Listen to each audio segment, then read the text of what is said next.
They called my 45-year-old wedding china filth and threw it in the trash. That's when I knew they had to go. I walked into my kitchen and saw the flash of cobalt blue from the trash bin. My heart stopped. That was the moment I realized I had become a stranger in my own home. It was barely 7 o'clock on a cool Tuesday morning in late October. The ceramic tile floor, the one I had picked out with Robert, my husband squeaked under my sheepskin slippers, a sound that usually comforted me. Today it was just another reminder of the creeping cold that had infiltrated my world over the last 8 months. I was 68 years old, a retired accountant, and the sole owner of this 3-bedroom house in Long Island, New York. Yet I moved with the stealth of an intruder, always careful not to disrupt the rhythm of the new occupants. The trash can was open, and sticking out from beneath a crumpled napkin and some eggshells, I saw the distinctive curve of a gold-trimmed plate. It was the pattern, the deep, unmistakable cobalt blue that Robert had insisted upon. I approached slowly, barely breathing, a knot tightening in my chest. My dishes. Carly stood by the new stainless steel refrigerator, the one she'd ordered installed, without asking, pouring water from the filtration system she deemed essential. She was in her familiar pink satin pajamas, her hair already impeccably styled, a calculated perfection that grated on my soul. She was always prepared for an audience, even at dawn. She looked up not with alarm, but with a vacant, slightly patronizing smile. "Oh, Ma, you're awake already." Her voice was light dismissive, slicing through the quiet air of the kitchen that had once been my sanctuary. My voice came out weaker than I intended, laced with disbelief. "Carly, why are my dishes in the trash?" She didn't even blink. She took a slow sip of water, allowing the silence to stretch, establishing her control. She was asserting dominance over my memories. "Oh, that. Yes, Ma, well, they were really old. Look, they were even chipped." She waved a hand vaguely towards the bin as if referring to a discarded newspaper. "I went to Macy's yesterday and bought a new set. Much more modern. See." She gestured toward the cupboard, where my blue plates used to live. Now there was a minimalist white set, cold and soulless, devoid of history. I pulled one of the plates from the bin, my hand trembling. Coffee grounds clung to the delicate gold trim. This wasn't just any dish.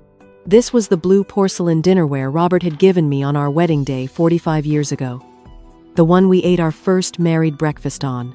The very plate we celebrated my son Scott's first birthday with, sticky with icing. The dishes we used to host my parents for their last Christmas before they passed. I traced the small chip on the edge of the plate, a scar of our life together. Robert had dropped it while doing the washing up years ago, swearing he would never break anything of mine again. I never fixed it. That chip was a sacred sign of our shared history and fragility, and now it was trash. "But Carly, that dinnerware was from my wedding. You didn't have the right to." She interrupted me, the smile not reaching her eyes. "Oh, Ma, don't get all dramatic. They were just an old set of dishes. Besides, the house needed an update. Scott's in agreement too. We can't live surrounded by antiques." Antiques. She called 45 years of my life antiques. Something broke inside me then. But it wasn't my heart that had been chipped away gradually over the past 8 months. This was the final fragile thread of patience snapping. This act was the ultimate betrayal of emotion, a deliberate erasure of my presence and past. "You know what, Ma, you should be thanking me," she continued, oblivious to the volcano about to erupt. "Those dishes made the kitchen look so old-fashioned. Now everything looks cleaner, more modern. I even took photos for my Instagram." I knelt down in front of the can, ignoring her, ignoring the stench, ignoring everything but the cobalt blue calling to me. I reached deep into the bin. I pulled out 8 plates, 6 bowls, 4 cups piece by piece. They were stained with eggshells, used napkins, and the detritus of their life. I had to rescue my history. This dinnerware wasn't trash. It was the last proof that Ilana Johnson had existed and had loved. Carly watched me from above her arms, crossed the picture of detached superiority. "Oh, Ma, are you really going to take that out? It's all dirty." I stood up slowly, the dirty plate clutched in my trembling hand, the pulse pounding in my temples. My voice when it came was dangerously low and steady, It held the weight of 8 months of silent suffering. This dinnerware is worth more than all your new cold things put together, Carly. Because this dinnerware has a soul. It has history. It has love. You know what your new white plates have? Nothing. They are as empty as you are. Carly's perfect smile dissolved. For the first time, she looked genuinely shocked. She was used to my compliance, my quiet endurance, my motherly sacrifice. She wasn't ready for defiance. I took the dishes to the sink and started washing them carefully, piece by piece, as if washing a newborn. I was cleansing them of her disrespect. I looked at her directly, the realization solidifying in my mind. Scott and Carly hadn't just moved in. They had staged a quiet, polite coup. They weren't victims. They were invaders. "Carly," I said, my voice rising, gaining strength with every beat of my heart, "it's time for you to go." She scoffed, recovering her composure quickly. "Ma, what are you talking about? Where are we going to go? Scott is still looking for a decent job. That is no longer my problem. Your life is no longer my problem." I turned off the tap, the silence in the kitchen suddenly deafening. I looked at the minimalist white plates in the cupboard. I looked at the trash bin. "Well, you'll be using those in your new house, because you aren't staying here anymore."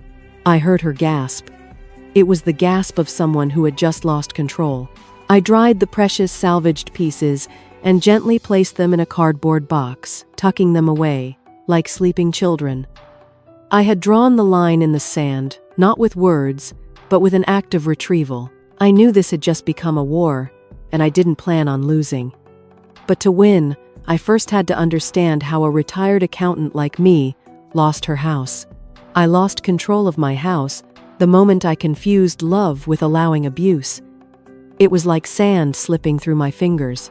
The morning I declared war on Carly, the box of salvaged china sat heavy on the counter, a physical weight matching the one lifted from my conscience. The shock of my own decisiveness was a potent, bitter tonic, but I couldn't stop at the surface. I had to go back. I needed to understand the slow, suffocating process that led an independent woman like me, an accountant who balanced multinational budgets, to become a silent, subservient guest in her own Long Island home. It all began 8 months prior with a phone call from my son Scott. His voice was broken, laced with genuine fear. He was 32, a civil engineer usually so dependable, but the construction firm went bankrupt, leaving him with nothing. His wife Carly was 6 months pregnant with my first grandchild, Camille. What mother, what grandmother wouldn't open her doors? My biggest mistake was confusing my responsibility as a mother with an obligation to endure exploitation. I thought of the early days. Scott assured me, "It'll only be 2 months maximum, Mom. I'll find something soon." Carly hugged me, smelling of expensive perfume, and promised, "We won't be a bother." I spent the week preparing the guest room, painting a mural of clouds and stars, filled with the warmth of anticipation. After 7 years of widowhood, silence had been my steady companion. Now the thought of life of family noise was a balm. But the shift was immediate and insidious. Carly didn't ask. She simply acted.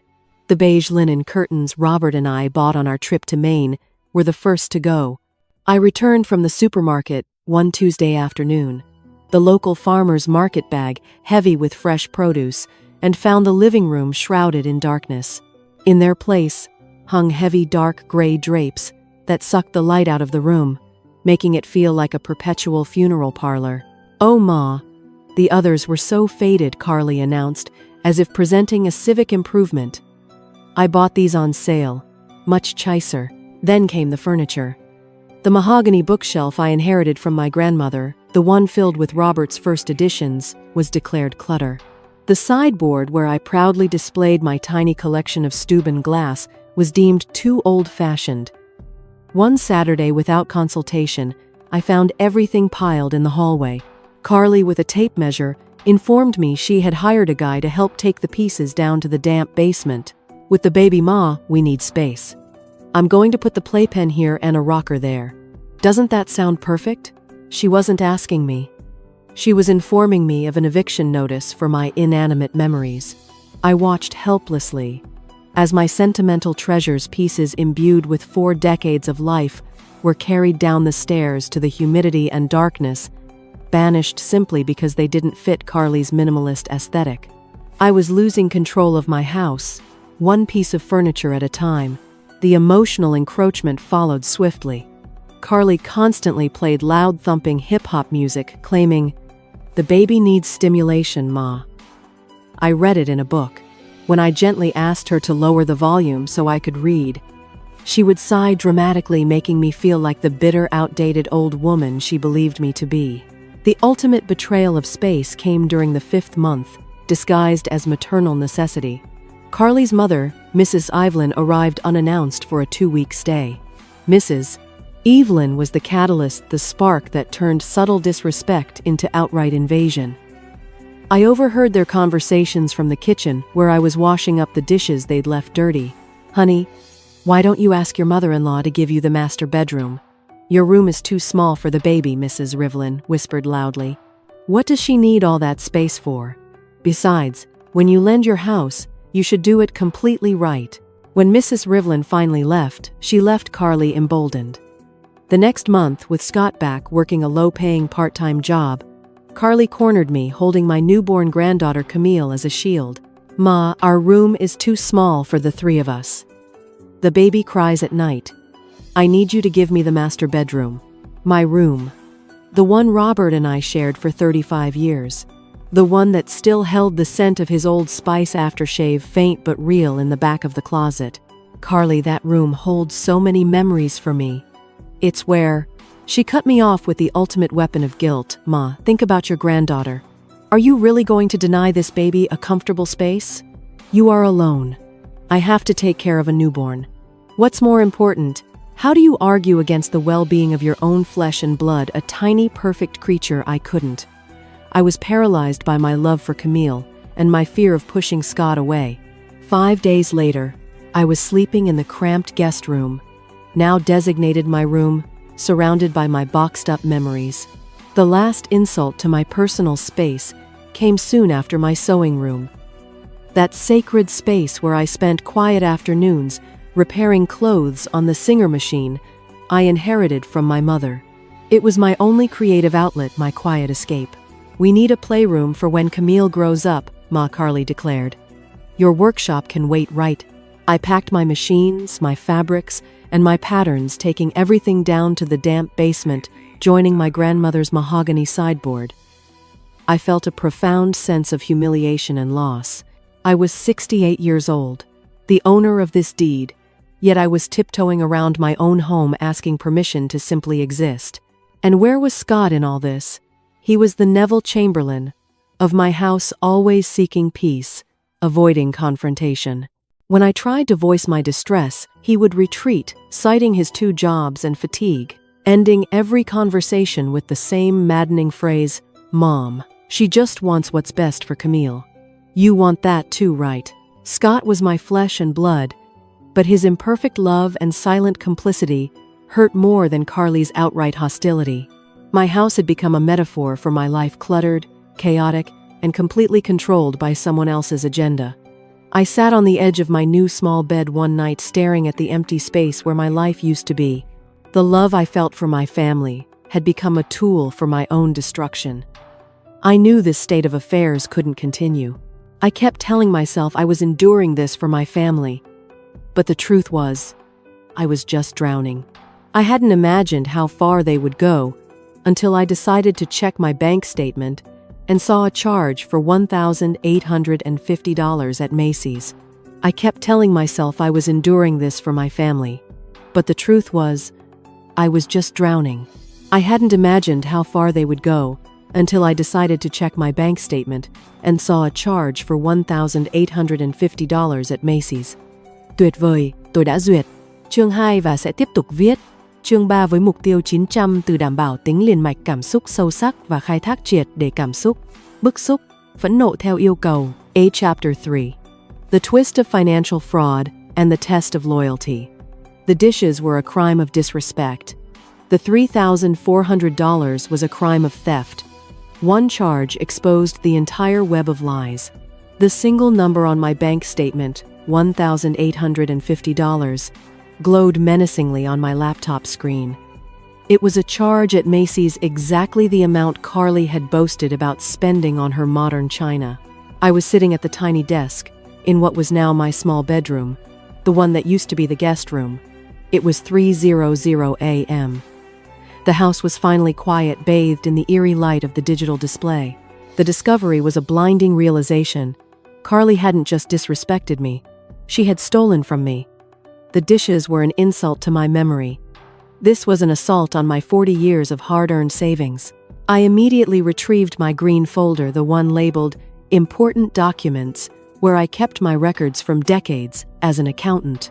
I needed to see things clearly, with the cold, hard logic of numbers, not the warm, deceptive haze of family feeling.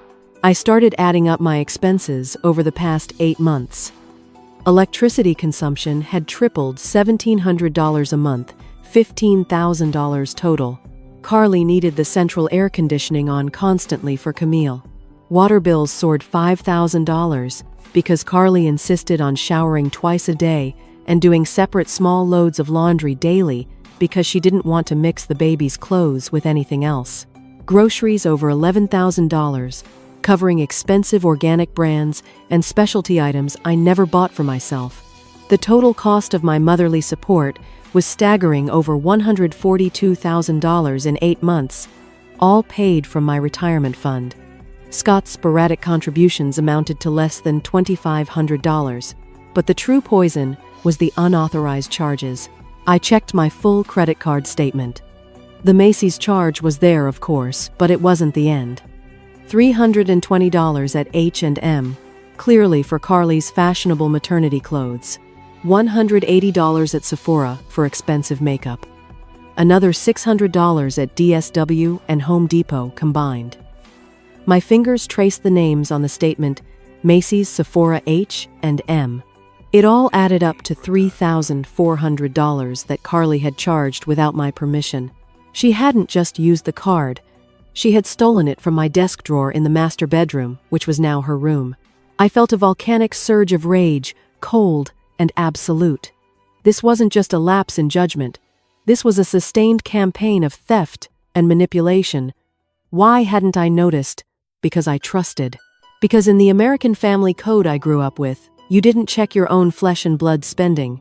As I dug deeper, I found even more chilling evidence of her intent. I checked my online banking correspondence. The system flagged unusual activity, specifically an attempt to increase my credit limit. I had never approved that. Someone had tried to get more access to my money.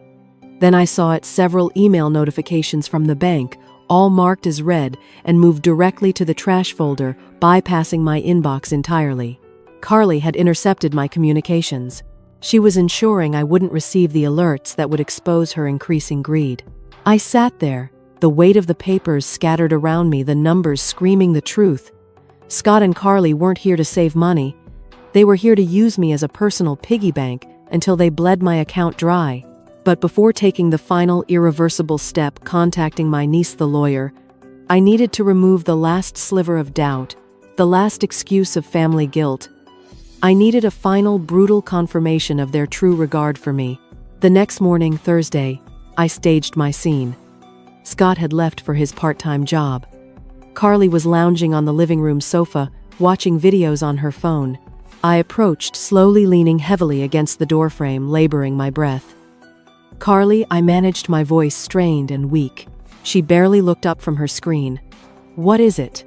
"Ma, acid reflux again." "No, Carly. This is different. My chest hurts really badly. The pain goes all the way up my left arm. My father died of a heart attack, and I'm scared." I let myself collapse onto the sofa, acting out the fear, the genuine terror I felt rising from the stress. Now she looked, but her expression was annoyance, not concern. She sighed dramatically, rising reluctantly. "And what do you want me to do? I have to watch Camille.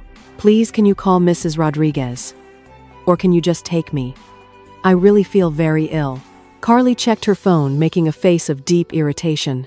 "Oh, Ma. Today is Thursday. I'm meeting my friends for lunch at noon. I haven't left this house in 2 weeks. You can't ask me to cancel." I stared at her, hoping, praying she was joking. It could be a heart attack, I thought. She knows my medical history, but she didn't budge. If it were a heart attack, you'd be lying on the floor. It's probably stress or something you ate. Rest for a bit, and if it doesn't go away, call a taxi. I really can't cancel. She then left me there in pain and went upstairs to put on her makeup and designer outfit, the one she probably bought using my money. 40 minutes later, she came down impeccable and gave me one final instruction before heading out the door. Please watch Camille. I'll be back around 5. She left. She left me alone, supposedly suffering a cardiac event, to go socialize. I remained on the sofa clutching my chest. The pain that now surged through me was real, but it wasn't physical. It was the pain of absolute realization. The pain wasn't coming from my heart. It was coming from the realization that I was just a resource to them. I waited 5 minutes, then called my friend and lifelong neighbor, Mrs. Rodriguez. 3 minutes later, she was rushing me to the doctor. Dr. Smith, who knew me for 20 years, checked my vitals. Ella Lenina, this is not a heart attack, but it's a severe warning. It's chronic stress anxiety. Your body is asking for help. What is happening? With Mrs. Rodriguez holding my hand, the entire sordid story spilled out: the dishes, the furniture, the stolen money, and Carly leaving me alone to go to lunch. Mrs. Rodriguez squeezed my hand fiercely. Honey, that girl is slowly killing you, and you are letting her. They were right. The test was over and the result was devastating. To Carly, I was disposable, an open wallet. My own life was less important than her lunchtime socializing. I left that office with a prescription for blood pressure medication, but more importantly, with an absolute certainty in my heart. It was over. My silence is over. The pain wasn't coming from my heart. It was coming from the realization that I was just a resource to them. If you've ever felt disposable to your own family, please comment me too below. Your silence protects them. My silence is over. I left that office with a prescription for blood pressure and an absolute certainty in my heart. It was over. My plan would begin tonight because I wasn't going to die a stranger in my own house. Next, I call my niece, the lawyer. I called my lawyer, niece Valerie, at 3:00 a.m. I told her about the $3,400 theft, and she said, Aunt Ella Lenina, this is criminal fraud. Let's make sure they pay for every dollar and every minute you suffered. The certainty of action was a powerful antidote to the chronic stress Dr. Smith had diagnosed. I didn't wait for morning. I returned home from Mrs. Rodriguez's house just after 4, the key turning crisply in the lock, a small, satisfying reminder that the house was in fact still mine. I walked straight up to the small bedroom, locked the door, and took out my phone. The first call was to Valerie. My niece, my sister's daughter, was now a sharp, focused attorney specializing in civil and family law in Manhattan. I had helped her through law school. Now, it was her turn to help me through the wreckage of my own family. Aunt Ella Lenina, you sound worried. Valerie said, her voice instantly switching to professional concern even at that hour. I didn't waste time on pleasantries. I laid out the facts. The evidence of my former accountant's brain clicking into gear. The $3 400 inches, unauthorized charges, the stolen card, the email interceptions, and the horrifying truth of Carly abandoning me during a suspected heart attack. Valerie listened without interruption, the silence on her end heavy and focused. When I finished, she didn't offer sympathy. She offered strategy. Aunt, this is clear-cut criminal fraud, unauthorized use of a credit card. You can file a criminal complaint against Carly right now, but if you just want them out and your money back, we take the civil route first. I don't want to send my son's wife to jail, Valerie. I admitted the last flicker of maternal leniency, resisting the accountant's logic. I just want my house back and my peace restored. And for them to understand that love is not a blank check. Valerie's response was firm. Then we give them a clear deadline based on the law. We create an eviction notice. You own the deed, they have no lease, they pay no rent. You have every legal right. Over the next few hours, my tiny room became a command center. I gathered all the evidence, the credit card statements, with the highlighted charges, the utility bills, showing the exponential spike, the house deed firmly in my name. Valerie drafted an impeccable document, a formal notice to vacate. We initially set the time frame at 30 days, but the searing memory of the blue china in the trash and Carly's dismissive laugh made me harden my resolve. Valerie, make it 15 days. Not 30. 15 days is all the time they bought with that level of disrespect. I signed 3 copies, with a hand that was trembling slightly, but now fueled by determination, not fear. Valerie promised to return late Friday afternoon to witness the delivery of the notice. The legal framework was set. Now I just needed the resolve to execute the final heartbreaking blow against my own son. Before Scott arrived home, an unexpected event provided the final necessary jolt of resolve.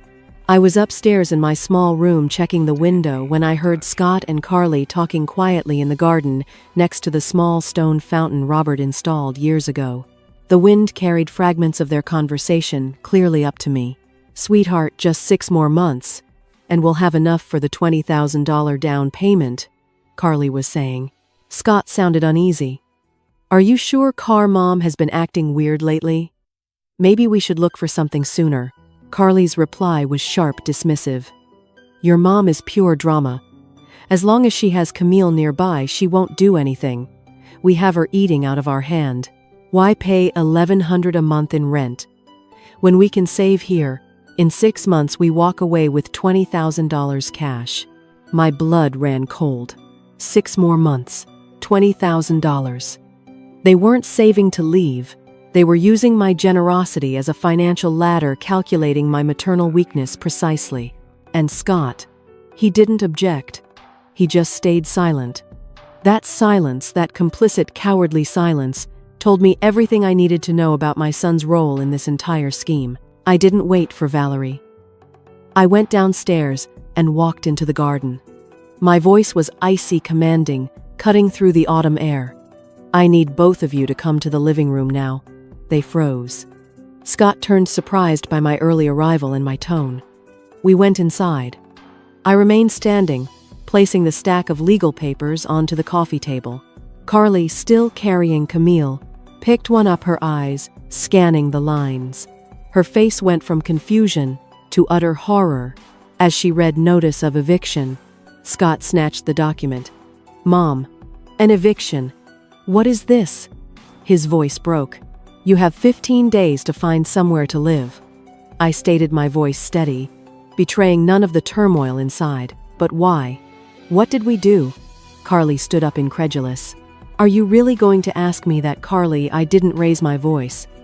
I simply spoke the truth, point by painful point. For treating me like a free hotel for 8 months. For changing my house without permission. For kicking me out of my own bedroom. For throwing 45 years of memories in the trash like they were filth. I pulled out the credit card statement marked clearly with fluorescent yellow. "And for the $3,400 you spent on my credit card without authorization. Here are the charges. H&M, Sephora, Macy's. Do I need to continue?" Carly was pale, her defiance crumbling into panic. "I didn't, Mom. There has to be a misunderstanding." "There is no misunderstanding, Scott." I intervened, looking directly at my son, who was reading the statement with growing horror. "I heard you a little while ago in the garden. You were talking about staying 6 more months to save $20,000 using my house as your personal piggy bank." Scott was speechless. Carly started to cry, her performance instantly turning to victimhood. "Ma, I'm sorry. I just wanted Camille to have a better life.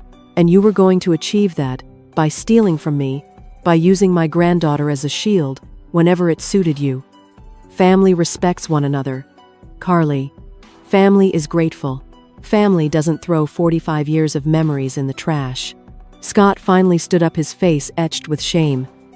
"Mom, please. You are my mother. You owe us support. We're going through a tough time." Those words, "You owe us support," were the match that lit the final explosive fuse. My voice rose, cutting him off. "I owe you support. I gave you life. I paid for your college. I opened the doors of this house to you when you needed it. I paid my debt as a mother years ago. I owe you nothing more." Scott collapsed back onto the sofa. I saw him truly look at me, perhaps for the first time in 8 months, his confusion finally giving way to terrible realization. I turned away, heading towards the stairs. I hadn't reached the second step when I heard Carly's desperate, hateful shriek. "This is your fault, Scott. I told you your mom was a bitter old woman. That's why your dad died, from pure exasperation of living with her." I froze. Robert, my dead husband, the man who treasured that china. She had dragged his memory into her pathetic defense. Those words pierced me like 1,000 shards of broken porcelain. I turned around slowly, every cell in my body boiling with absolute justified fury. I walked down each step deliberately, calmly, until I was standing directly in front of her. "What did you just say?" I asked, my voice dangerously low. "Tuyệt vời, tôi đã duyệt. Chương 4 và sẽ tiếp tục viết. Chương 5 với mục tiêu 900 từ đảm bảo, tính liền mạch cảm xúc sâu sắc và tập trung vào giải quyết. Hạ nhiệt bằng cách đưa ra tối hậu thư và phơi bày hậu quả pháp lý nghiêm trọng. Cảm xúc phẫn nộ sẽ chuyển hóa thành thỏa mãn và sự hối hận." Chapter 5. The Consequence and the Mother's Ultimatum. When Carly accused me of killing my husband, I didn't get angry. I got surgical. I pulled out the evidence of her bank fraud, and in the background, I heard my son for the first time in 8 months truly defending me. I stood at the bottom of the stairs, the cold porcelain rage still coursing through me. Carly's insult, the one about Robert dying from exasperation, was the ultimate unforgivable transgression. It was the moment I realized her malice wasn't accidental. It was fundamental. I didn't need to shout. I didn't need tears. I needed facts.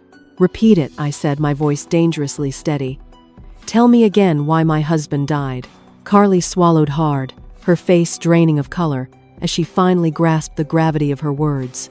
She tried to backtrack, stammering, "Ma, I didn't mean it. I was nervous."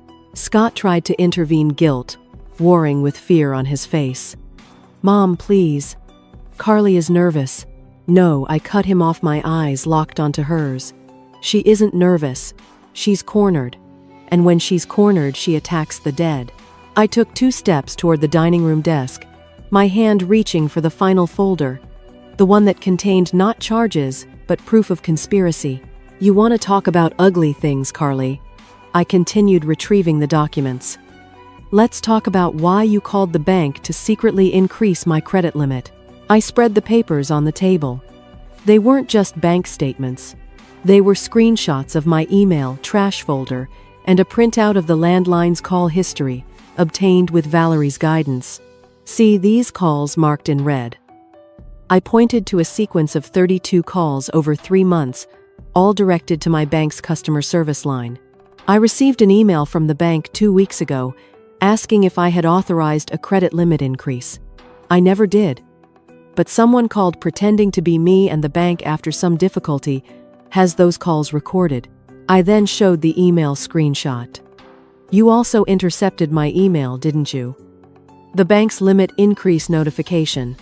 Someone marked all the bank emails as read and moved them to the trash. "You were planning to take more, weren't you?" Scott snatched the papers, his hands shaking so violently the paper rattled. He scanned the phone numbers, the dates, the evidence of premeditation, and then looked at his wife, who was now crying hysterically, no longer putting on an act for the baby in her arms. Carly Scott's voice was a low, agonized whisper. "Is this true?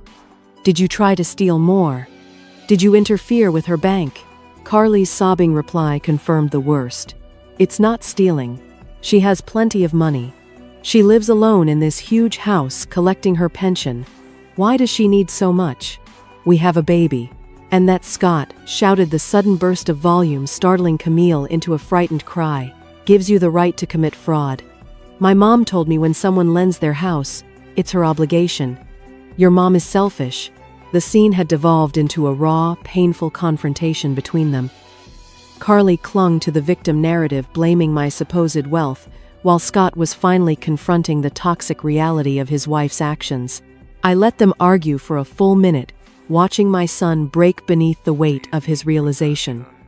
Then I clapped my hands once sharply. The sound cut through the noise. "Enough," I commanded. "This is a legal matter now." I looked directly at Carly. "The legal facts cold and sharp. You owe me $3,400 for the unauthorized purchases. But if we add up the utilities, the food, the use of my property, you owe me over $16,000. I won't pursue the total civil debt. But the fraud is non-negotiable. Mom, I didn't know, Scott pleaded, turning to me, his eyes red and swollen. I'll pay you back everything, but please don't file the criminal complaint. I looked at Carly, shivering in fear, and then back at Scott. The man I raised was finally speaking. The father was finally standing up. I won't file the criminal complaint, I stated, the decision final. But you have two options, and this decision is absolute. I counted on my fingers, the act slow and deliberate. Option 1. You pay the $3,400 for the unauthorized charges in installments of $200 monthly until the debt is completed. If you are late by a single month, I will proceed legally. Scott nodded immediately. Option 2. You leave in 15 days, not 30. And when you leave, you hand over the keys and any copies you might have made. Carly's fear was palpable. 15 days. We can't find anything in 15 days. Think about Camille. You should have thought about Camille when you decided to steal from your own family, I countered. And before you ask, let me tell you what happens if I choose to prosecute. With this evidence, Carly would likely receive a criminal record, meaning she couldn't work in many places, couldn't get credit, and couldn't travel to certain countries. Are you willing to risk your daughter's future on a judge's mercy? Carly began hyperventilating the full devastating consequence of her greed crashing down on her. Scott looked at his wife with an expression of profound disappointment. Carly made mistakes, but she's not a bad person, Mom. Please. But I wasn't finished. The final condition for my silence is this: Carly will write me a letter by hand, acknowledging everything she did and apologizing. I will keep that letter. If either of you ever try to turn this against me, if you ever defame me to the family or say I was the bad guy, I will take out that letter and the bank statements. My silence is not a pardon. It is leverage. Carly finally nodded, defeated. I'll do it. I swear I'll do it. I turned to leave. Scott stopped me, his hand hovering near my shoulder, hesitant to touch. Mom, where were you when I needed help? When I had that chest pain and you went out to lunch with your friends, leaving me alone? Where was your concern? Scott's eyes widened in surprise. How do you know that? Mrs. Rodriguez ran into me at the store yesterday. I had no idea what she was talking about. I had to ask her. And I was embarrassed, Carly. Very embarrassed to know that my mother could have had a heart attack, and I didn't even find out, because you didn't tell me anything. My mom never makes a scene. Scott's defense of me, finally, was the only thing in that room that felt true. I looked at my son, saw the boy I raised beneath the shell of the man who had let me suffer. I love you, son, I whispered. But love isn't enough when there's no respect. I left the living room, ascending the stairs slowly. The house was now quiet, the silence heavy with the finality of the ultimatum. I looked at Scott and told him, love isn't enough when there's no respect. If this story gave you the courage to set boundaries, please like this video and share it with someone who needs to hear that they are not selfish for saying no. Your comment of "me too" below breaks the silence. Scott left that day heartbroken, but lighter. The house fell silent, but silence can be deceptive. I had my house back, but I still had a painful journey ahead to find myself again. It took me 8 months to lose myself, and 2 years to find myself again. Healing is not about hiding the scars, it's about making them beautiful. Scott left that day heartbroken, but lighter. The house fell silent. But silence can be deceptive. I had my house back, but I still had a painful journey ahead to find myself again. The next 15 days passed in an awkward, necessary silence. Carly and Scott moved through the house like ghosts. There was no more loud hip-hop, no more demands for air conditioning, just the sound of boxes being taped and hurried conversations on the phone about apartment hunting in Queens. Carly handed me the handwritten apology letter on day 12. It was short, stiff, and lacked true remorse, but it acknowledged her actions. That was enough. It was leverage, not absolution. On day 15, Scott rented a small U-Haul truck. They loaded the white minimalist china, the new gray drapes, and the few things they had brought 8 months earlier. Scott placed the keys on the kitchen table, the sound of the metal hitting the wood, echoing the finality of the separation. "They're all here, Mom. We didn't make copies." "Good." He moved to hug me, and instinctively I took a step back. The pain in his eyes was evident, but I couldn't sacrifice my hard-won peace for emotional comfort. "I'm not angry, Scott. I'm tired, and I need space." He nodded sadly, accepting the boundary. I spent the next 2 months reclaiming my territory. The first thing I did was hire Mr. Miller, the neighborhood locksmith who had been in business for 30 years, to change every lock on every door. $120 well spent on peace of mind. Then I began the slow physical act of healing the space. I took my Singer machine and fabrics out of the damp basement, restoring my beloved sewing room. I repainted the master bedroom a light blue, covering the scratches left by the crib and changing table. I also recognized that the physical space wasn't the only thing broken. I started seeing a therapist, Dr. Hills, a specialist in family dynamics. "You didn't fail, Ella Lenina, Dr. Hills told me in one session. You taught them the most important lesson, that love doesn't mean allowing abuse, and that respect is the foundation of every relationship." That gave me back the moral authority I had lost. One afternoon, Mrs. Rodriguez brought me a small box. Inside was a tiny gray kitten with black stripes and huge green eyes. "She appeared in my yard," my neighbor said. "I thought she was lonely just like you." I named her Luna. She filled the silence with purrs, and the occasional frantic chase, claiming the large sofa, the one Carly had tried to reposition as her throne. For the first time, my house felt truly alive again, brimming with my own quiet, contained energy. Scott's financial payments arrived punctually on the first day of every month. $200 in a small envelope, always with a short note. "Promise kept. I love you, Mom." He was learning responsibility one installment at a time. 6 months passed like a sigh. 6 months of peace. Then one Thursday morning, Scott appeared at the door. He looked thinner, weary from working 2 jobs, but his eyes were clearer, more focused. I invited him to sit in the living room next to Luna, who assessed him skeptically. "I came to tell you something," he said, pulling a new envelope from his jacket. "Here is the $1,600 that was left. All of it." I stared at the thick wad of bills. "Scott, the agreement was $200 a month. Where did you get this money?" "I sold my car," he admitted, avoiding my gaze for a moment. "It was the right thing to do. I needed to close this debt, Mom. I couldn't keep paying in trickles, something Carly and I owed for months. I needed to truly start over." That was the son I had raised.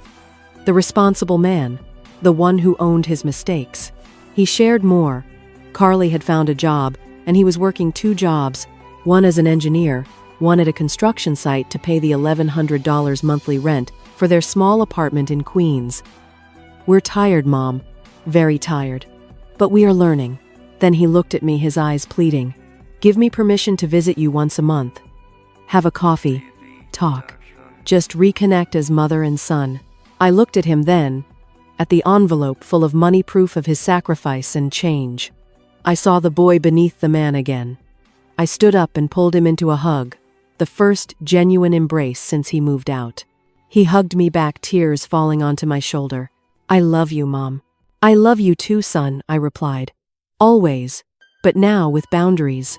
"With boundaries," he repeated. "I understand." I agreed to the monthly visits on Sundays at 11:00 a.m., but only him for now. He accepted the terms instantly. 2 years have passed since that cursed Tuesday. I recently took my precious cobalt blue china to an artisan who works with the Japanese technique kintsugi. That ancient method repairs broken pottery by filling the cracks with gold. They don't hide the breaks, they celebrate them, turning the scars into art. The artisan repaired every chip, every crack. Now my plates have golden lines that shine under the kitchen light. They are more beautiful than before because the scars tell their story. I pour myself a coffee and sit by the window with my blue and gold porcelain plate. The crack Robert made is now sealed, with a line of gold that looks like a small river. I look at myself in the reflection of the window. I am 70 years old now, my hair completely white, But my eyes shine differently. They shine like the gold on my dinnerware. I want to tell you something. If you are living in your own house, feeling like a visitor, if someone is erasing your history because they don't value it, if they tell you that you are dramatic for wanting respect in your own space, you are not selfish for setting boundaries. You are not a bad mother-in-law, or bad person for saying enough is enough. I learned that my dishes were not just porcelain. They were the proof that my life had value. And when someone threw them in the trash, they didn't just discard dishes, they discarded my dignity. But I rescued it piece by piece. I cleansed myself of the guilt. I repaired myself with therapy and boundaries. What is broken can be even more beautiful when you decide that you deserve to be repaired. I raise my coffee cup. I toast to life, to myself, to the women who say enough, to those who learn that saying no is a complete sentence. If this story gave you the courage to set boundaries, tell me, what is the one boundary you need to set today? Comment below, and remember, your story has value. See you next time.